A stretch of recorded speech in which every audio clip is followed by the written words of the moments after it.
Before there were maps, there were two worlds. The world you know, and the shining realm of Kaf, hidden just beyond it. A kingdom of fairies and giants and magic. On the night he was born, an emperor 1,000 miles away woke from a dream. A black crow that stole his crown, and a bright hawk that flew out of the west to win it back.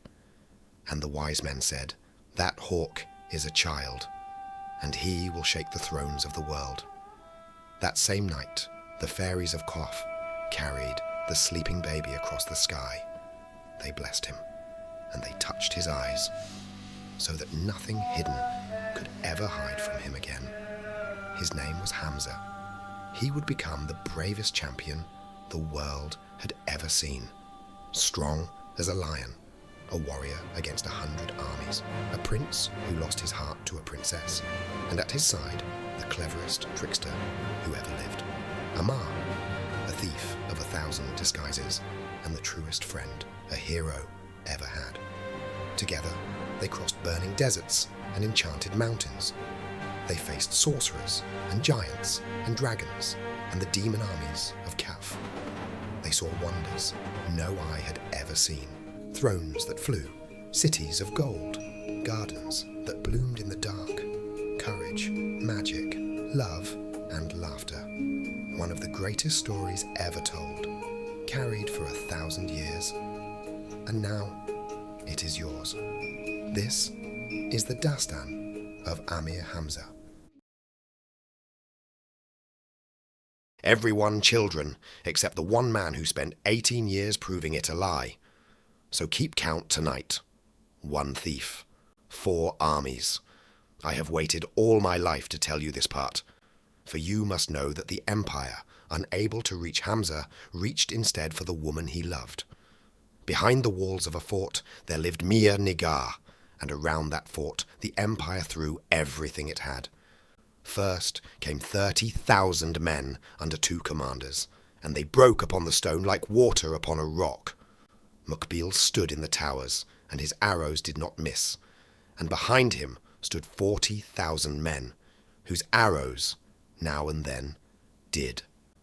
And Adi came down out of the gate, like a landslide with a beard on it. So the great assault failed, and settled into a siege, and the siege settled into a blockade. The long, grinding, patient kind, the kind that does not end. And that, children, is the war you must picture for years to come. Not a battle, a weather. And when armies could not open the gate, the court sent a knife.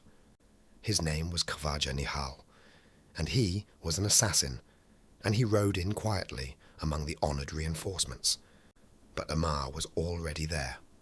Amar was a washerman that morning, and heard the whole plot in the steam. And an hour later, Amar was a groom, wringing his hands in the assassin's own tent, weeping that Hamza would never return, and offering, for a price, to hand Mihr Nigar over himself. And Nihal's greed swallowed that hook down to the feathers. So Amar fed the whole tent the sweet dates of Mecca, every one of them poisoned, and every man in it slept and did not wake. He robbed the tent bare. He took the king's own letter from the dead man's breast, and then, I will not dress this in laughter, children, for it wore none, by lantern light, with a spade, Amar buried the sleeping assassin alive in the cold ground. Remember that. When the clown is alone, in the dark years, with everything resting on him, the clown is capable. That is what guarding her cost. But the very next caper he ran bright as noon. For the great champion, Akzar laid siege to the fort, and Amar's answer was a thing of beautiful disproportion. He stole the enemy's own figurehead. He hooked the crown prince Hormuz clean out of his camp, and drew him from the magic sack, and revived him with a splash of hot vinegar. And he made the prince 3 offers, each smaller than the last. Change your faith, refused. Broker a peace, refused. Then simply swear you will not attack us. And that, with great relief, the prince accepted. And so the crown prince of Persia became the fort's insurance, kept in perfect honour, and walked home with courtesies. And behind him a cleverer man than his father dragged the whole army back out of bowshot to keep the prince safe. Bakhtiarak, son of Bakhtak, sharper than his father ever was. Mark him well, children. He is the mind the thief will wrestle for the rest of these earthly years. But Akhzar would not stay retreated, so Amar walked into the champion's camp as a common foot soldier and puffed a sleeping dust into his tent. And the dawn found Akhzar elephant ears trussed up on public display, wearing, pinned to his chest, a written review of his own performance. And the whole camp laughed. And the giant, who could survive any sword, could not survive being laughed at. And he fell upon his own blade, and the men on the walls read the lesson aloud to one another. That mockery, too, is a siege engine. Now I must tell you of a thing I cannot explain, and I will not pretend to. The court sent next a vast, drunken, boasting champion, Kareen Elephant Neck, who beat his war drums all night against the fort's own great drum of Alexander, brass answering brass in the dark until no man could sleep. And at dawn he stormed all 4 gates at once, and the fort bent, and a gate splintered. And for once in his life Amar was out of tricks, and out in the open, with nothing left. And then down the wind came a rider, veiled in orange, with a sword like a line of dawn. And that rider cut Karen from his saddle, and chased 2 princes 24 miles, who sent home to their father a message that read only, "A great disaster, its nature unknown," and circled the fort once, and was gone. No word, no face. And Amar, alone on the field, caked in dust, turned a full circle and shouted at the empty horizon, "I had a plan, whoever you are." And then, quieter, to himself, taking out his notebook. Note for the record. Orange. Rides like the wind's rich cousin. Smells faintly of oranges. And he wrote a last line and closed the book. Owes me 1 rescue's worth of professional embarrassment. Who was it, children? I will not tell you tonight, nor the next night.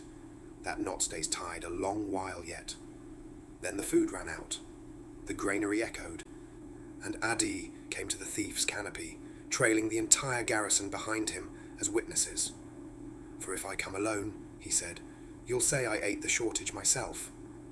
And over 2 nights, Amar answered hunger with paper, for he moved them all, the whole army, the princess, her household, ghosted across country in the dark to a new fort called Wolfland. And on the old walls he left soldiers made of paper on strings, and banners nailed in place, and drums worked by clockwork ropes, and the enemy besieged that garrison of paper for days. Bakhtiarak watched a single sentry through his spyglass from noon until noon, and never saw it blink, and lowered the glass at last and said, faint with disbelief, "We are besieging stationery." And for the groceries, Amar walked weeping into the enemy's camp, all in mourning white, and sold them the very rumour they longed to hear, that Hamza lay dead in Kaf, slain by a demon. And he offered to surrender the princess, and took a sealed letter of safe conduct for it, and brought 400 grieving officers to the reconciliation feast, where Adi ate the enemy's provisions down to the walls, saying, "A beggar's blessing on you, my lord, I am never full," and the fort's carts rolled home by moonlight, groaning with the enemy's own grain. And at every step, a clever man begged his commander not to believe it, and at every step, the commander, magnificently, did not listen. And when the last great army came out of Kabul, with odds gone past all sense, Amar stood on the wall and studied the jungle beside the enemy camp, and asked but one question: what lives in it? And at midnight the answer arrived in their camp, ahead of a wall of fire. Everything. Lions, wolves, boar, serpents, the whole hungry census of the wild, driven in by trackers who held every way out but one, and into that howling dark rode Addy, wearing the colours and the war cry of Landauer, so that the terror ran through the camp that the Emperor of Hindustan himself had returned. And by dawn that grand coalition was nothing but smoke and hoofprints and pawprints, and on the wall, under the canopy, Amar read his ledger aloud for the garrison's heart and for ours. Year 3 of 18. Armies defeated, 4. Princes inconvenienced, 2. Champions retired, 3. 1 by review. Rescues by persons unknown wearing orange, 1. And he snapped the book shut.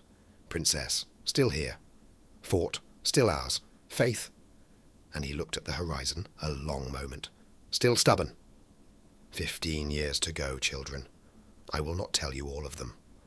The nights blur, the armies repeat, and grief, like a drum, keeps its rhythm best when you stop counting the beats. But mark what the thief had built in those dark years. A wall of laughter around one faithful heart. And mark this too, that in Quaff, that very same night, they were pouring the wedding wine.